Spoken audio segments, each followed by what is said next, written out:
नमस्कार दोस्तों, आप सबका मेरे इस YouTube के मंच पर स्वागत है। आज का हमारा विषय है जिस पर हम डिस्कस करेंगे कि डायबिटीज़ क्यों होती है और इसके ठीक करने के लिए क्या क्या दवाइयाँ हम इस्तेमाल कर सकते हैं। डायबिटीज़ क्यों होती है, एक बहुत ज़रूरी सवाल है। ओवर द ईयर्स हमने देखा है कि डायबिटीज़ का इंसिडेंस प्रेवलेंस बहुत तेज़ी से बढ़ता जा रहा है और बहुत ज़्यादा दुख होता है कि जब रूटीन में कोई पेशेंट हमारे को दिखाने किसी और वजह से आता है, हम एक रैंडम ब्लड शुगर करते हैं तो उसका 300 350 आ रहा होता है। और दुख और भी ज़्यादा इसलिए होता है कि उसकी उम्र इतनी नहीं होती, 30-35 साल का लड़का होता है। 28-30 साल के भी इतने लड़के हैं जिन्होंने अभी अभी अपनी जॉब ज्वाइन की है, किसी वजह से आते हैं और उनको शुगर मिलती है। तो इसलिए ये सवाल जानना कि डायबिटीज़ क्यों होती है, फ्रैंकली इसका जवाब देने में मुझे एक शेर याद आता है कि कभी कभी यूँ भी हमने अपने दिल को बहलाया है, जिन बातों को खुद ना समझे औरों को समझाया है। ये उर्दू का बड़ा शेर है कि जिन बातों को हम खुद ही नहीं समझे, डायबिटोलॉजिस्ट डॉक्टर वो मरीज़ों को समझाते हैं कि डायबिटीज़ क्यों हो रही है। क्योंकि जब मैं स्टूडेंट था, जब मैं MBBS कर रहा था, मैं बात कर रहा हूँ 1973 to 77, Maulana Azad medical college में। उस समय हमारे पास ये था कि ये ट्रायमविरेट हाइपोथेसिस।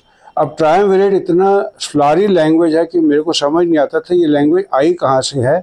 मैंने चेक किया तो ये हिंदी में तिकड़ी को कहते हैं। तिकड़ी का मतलब 3 लोग। जैसे रोमन एम्पायर था, उसमें जूलियस सीजर था, उसके साथ पावर में 2 लोग और थे। तो उन्होंने एक नामचंद पैम्पी था, क्रॉसस था, तो ये 3 लोग रोमन एम्पायर में पावर संभालते थे, इसलिए इस तिकड़ी से उन्होंने बना दिया। तो अब डायबिटीज़ की तिकड़ी कौन संभालते थे? एक लिवर, एक पैंक्रियाज और एक मसल। तो इसका नाम दे दिया गया कि ट्रायमविरेट हाइपोथेसिस ऑफ डायबिटीज़, यानी कि ये तीनों की वजह से होती है। पैंक्रियाज या तो इंसुलिन कम बनाता है, या इंसुलिन जो है मसल में नहीं जाती, या जो है लिवर इसको रेजिस्टेंस पैदा हो जाती है, लिवर काम नहीं कर पाता। तो शुरू से यही डायबिटीज़ की डिबेट चलती थी, क्योंकि इंसान का काम तो डिबेट करना है कि पहले इंसुलिन रेजिस्टेंस आई या पहले पैंक्रियाज फेल हुआ। ये चलता रहा और तब एक बड़े वर्ल्ड रिनाउंड डायबिटोलॉजिस्ट हैं डॉक्टर डिफ्रेंजो।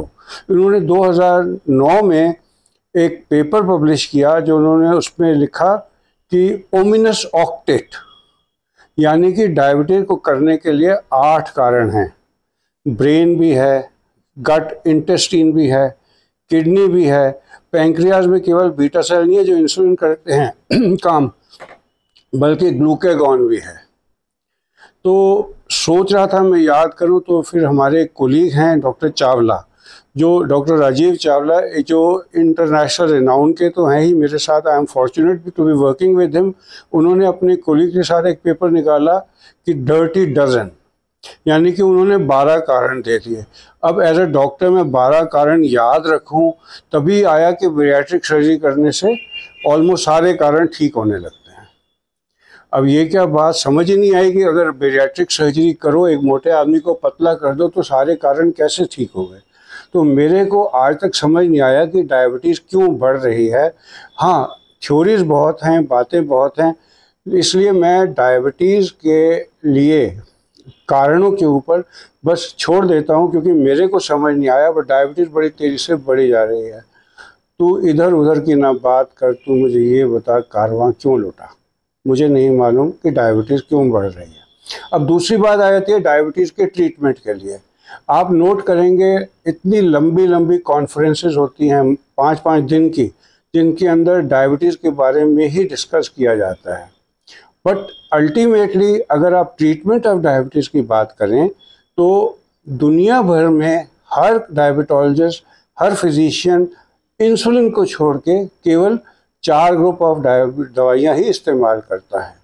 एक ग्रुप वो होता है जो जब आप खाते हैं तो ग्लूकोज की एब्जॉर्प्शन इंटेस्टाइन की तरफ कम कर दे। इनको अल्फा ग्लूकोजिडेज इनहिबिटर कहते हैं, जैसे वोगलिबोस है। तो इस गोली से क्या होता है कि आप इस गोली को खाएंगे, खाने के साथ तो खाने का ग्लूकोज इंटेस्टाइन में एब्जॉर्ब स्लोली होगा, ऐसा नहीं कह रहा नहीं होगा, तो पीक नहीं आएगा। फिर ऐसी दवाइयां हैं जो इंसुलिन सिक्रीटर हैं, यानी कि ये क्लासिफिकेशन मेरा है, एक ग्लूकोज एब्जॉर्प्शन रिटार्डर्स हैं, एक इंसुलिन सिक्रीटर्स हैं। ये वो हैं जो कि इंसुलिन को सिक्रीट करती हैं पैंक्रियास से।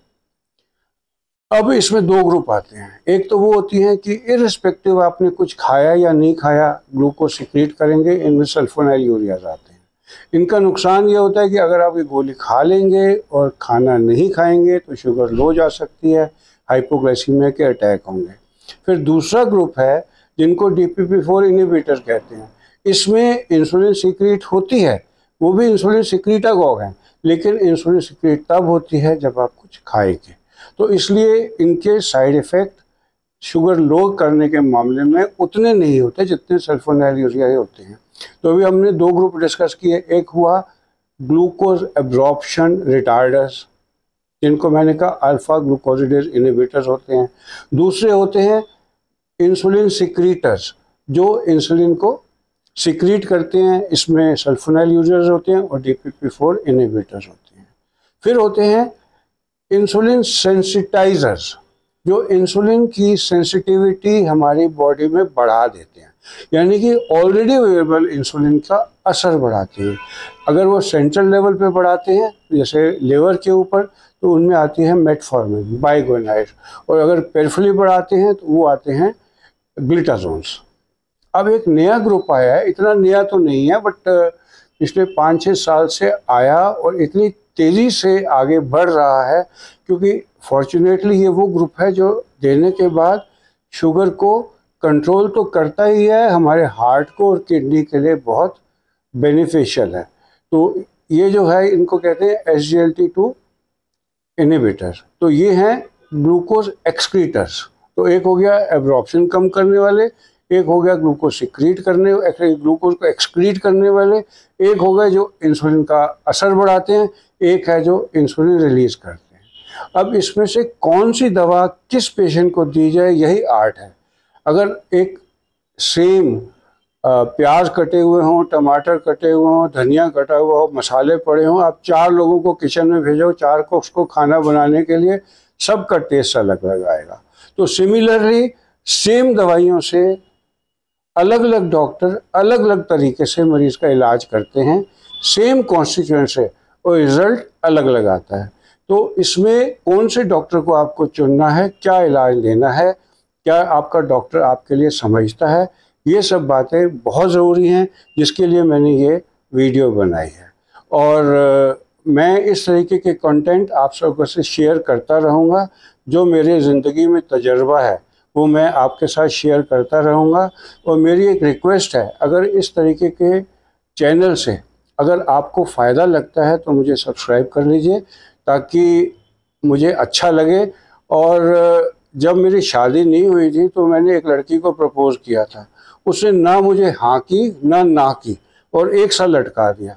तो इसी तरीके से मेरी आपसे रिक्वेस्ट है कि आप मेरे चैनल को या लाइक कर दो या डिसलाइक कर दो, इग्नोर नहीं करो। बस मैं आज इतना ही कहना चाहता हूँ। फिर अगले वीडियो की मेरी इंतज़ार करना, मैं फिर आपसे मिलूँगा। धन्यवाद।